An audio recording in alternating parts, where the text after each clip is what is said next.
AviationPros.com is the portal website for AMT, Airport Business, and Ground Support Worldwide magazines. Visit daily for breaking news, industry blogs, and insightful articles from our magazine's editorial team. And don't forget to sign up for our publication's daily e-newsletters. It's all at AviationPros.com.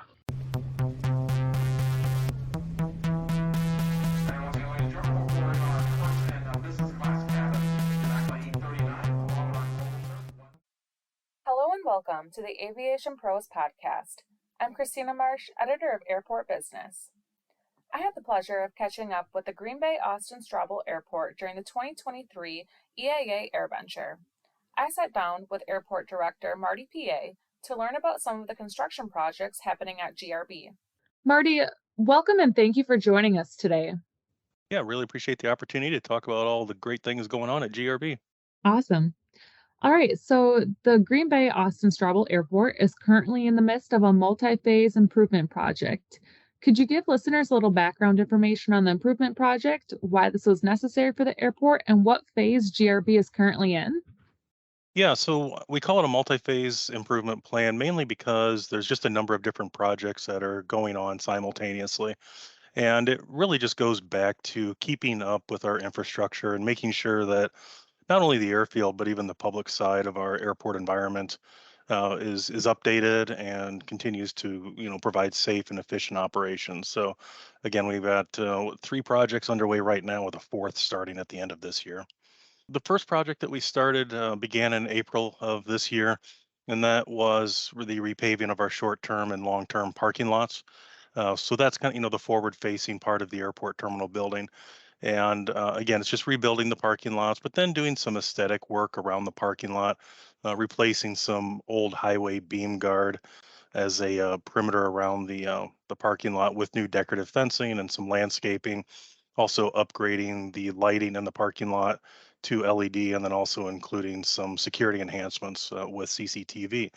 So that project started in April. We are currently in phase 3 of 5 on that project. That will continue through the fall. Our second project that started was taxiway delta rehabilitation and some reconstruction of that large taxiway. Also, part of that was the installation of automatic fences to our perimeter fence. So again, it was just pavement that was reaching the end of its useful life.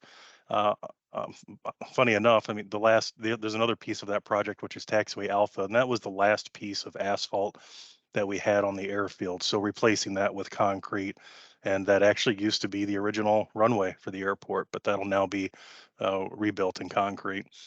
And then the third project that started last month is the resurfacing of the southern third of runway 1836 and the relining of Dutchman Creek, which runs underneath runway 1836, and then remarking of the entire runway. So that was another project where the pavement's reaching the end of its useful life. The culvert was reaching the end of its useful life, and the runway itself needed to be remarked. So that project will be pretty much wrapped up on August 15th. And the reason we have that one prioritized is because Packer training camp starts in mid-August, and we need to have both runways available as traffic picks up for that. So the rest of these projects, they're going to be wrapping up by the fall of this year. Is that correct? That's correct. These 3 should be done in the fall of this year, but then we have a fourth project that will start in the fall that will continue into 2023, or I'm sorry, 2024. And then that's another part of the phase of the canopy terminal building front rehabilitation.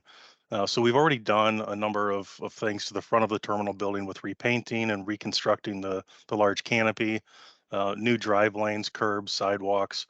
But this next piece of that project will be removing and replacing the canopy that's over the sidewalk along the entire length of the terminal building.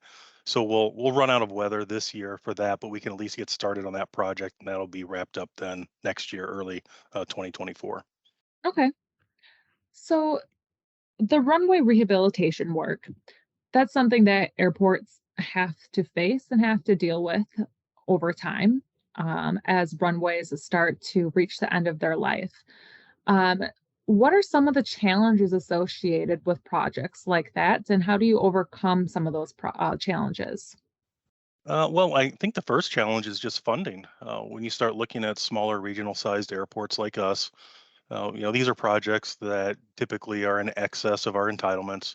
So it's a matter of creating a project and defining a project quite well for the FAA so that we're able to compete well for discretionary money. And that's what we were able to do with these projects. So we did get quite a bit of discretionary funding to help us complete these projects. And that carries over into next year as well with our next project next year, which is a complete rehabilitation of our airfield electrical and airfield signage. So that's the biggest challenge, I think, is funding. I think the other big challenge is just operational. We do have two runways, runway 1836 that's now closed. That is our north-south runway, and not having that second runway does create some operational challenges. If it's weather related, as far as wind direction. But then you're not splitting your traffic between your two runways as efficiently. But we've been able to work through that. I think just through education and communication with not only our airline partners but also our general aviation community, just so that they're aware. And that kind of goes back again to the need to have that work done by August 15th when we see the next spike in traffic for Packer training camp. And now, with the runway rehabilitation work, you've worked with numerous contractors, correct? Yeah, we've have a, a different contractor for every project this year. We have Peters Concrete doing some work. We have Vinton Construction as one of our prime contractors, and then Michaels Road and Stone is actually the contractor on our 1836 project. So let's jump into talking about some of that canopy rehabilitation work that you were talking about. What are going to be some of the long-term benefits of that project? Yeah, so that project, we started that project 2 years ago. So we'll call it a three-phase project, and that we've completed phase two, phase three beginning the end of this year. And when we first looked at that project, we knew that the large canopy that's over the drive lanes was old. I think it's probably in the neighborhood of 30 years old. It was leaking, so we were getting water underneath the canopy. Because of the lack of sunlight, it wasn't drying. It would create slippery spots during the winter time. The lighting was not sufficient. The CCTV system wasn't sufficient. So our initial intention was to remove it completely, remove that canopy, and then just have the sidewalk canopy along the terminal building. But through I call it a vetting program where we talk to stakeholders about our approach. The decision was made that hey, people like this canopy. It provides protection from the elements when you're loading and unloading the car. So we kept it. So we've been able to remodel that now.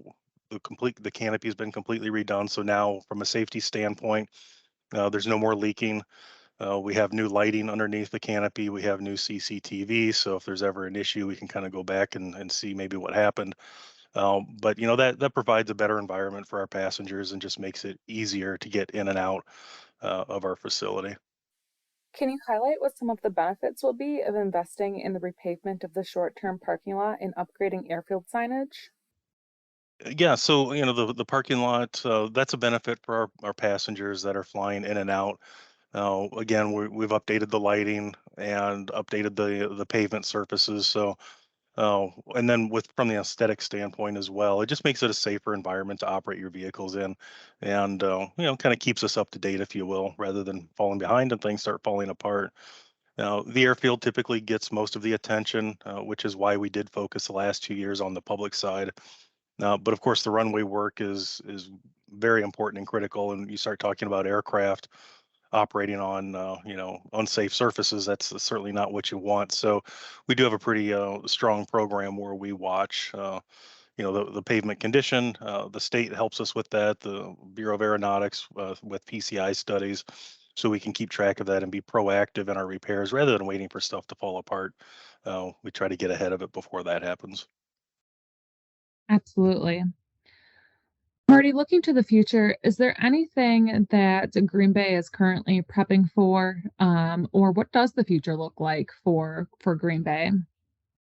Yeah, I think we're prepping for a lot of things, and the industry we've seen it change so many times. There's always events I call them black swan events, things that change the industry. And one thing that we know is that the industry always recovers, but it always comes out a little bit different on the other end. And we're seeing that today, post pandemic. Airports are seeing maybe less frequency on flights with larger aircraft. We talk about pilot shortages. On the public side, we're looking at autonomous vehicle potential and electric vehicle charging, and just trying to, I guess, stay in touch with our industry sources and our organizations to try to see what the evolution of the industry looks like. So again, we can be ahead of it, and rather than reacting, try to be proactive with some of our improvements. So I think for us, we have a pretty good infrastructure here, from a terminal building, from a general aviation community and runway and taxiway system. But it's still a matter of getting out there and competing well for discretionary funding so that we can keep our facilities up to date and safe and efficient. And also from an air service development standpoint, understanding that the industry has changed. There's new players coming into as new airlines. So, just building those relationships with our airline partners so that as the industry changes, we're at the forefront of their mind. On that note, that you're absolutely right. The industry is ever changing. What are some of the things that you think that airports need to be thinking about as we think about the future and future growth of our airports? Well, I think we need to think about the passenger experience on the public side, and that gets back to the vehicles. And a lot of airports our size, the number one revenue source is parking lot revenue. But that's going to change. That's going to change with the types of vehicles that we're driving, the power source of those vehicles. Do we have enough capacity to add charging stations at our airport? Looking at those types of things to make sure that we can accommodate that type of growth in that sector. And it's the same on the airfield side. Again, the pilot shortage is real. The airlines have been proactive in trying to solve that by bringing in more pilots, but it's going to take time. And I think also from an airport air service development standpoint, it's just being prepared for industry changes. There's still airline mergers being discussed. You know, can smaller communities like us support larger aircraft? For us, we've been fortunate that we have been able to. Our flights are typically load factors in the 90% and upward range. So, we're just going to continue planning to see continued growth. We've hit our 2019 numbers, which was our busiest year in 20 years. So we're back to that threshold, and I don't see any slowing of that growth. Well, Marty, thanks so much for taking the time to catch up with us and share some of the new and exciting things happening at the Green Bay Airport. Yeah, my pleasure. Appreciate the time. Thanks again for listening to today's podcast. Stay up to date on industry news, current issues, and information specifically for airports, airport operations, FBOs, and airport based business by subscribing to Airport Business Daily Newsletter. And as always, please continue to visit AviationPros.com.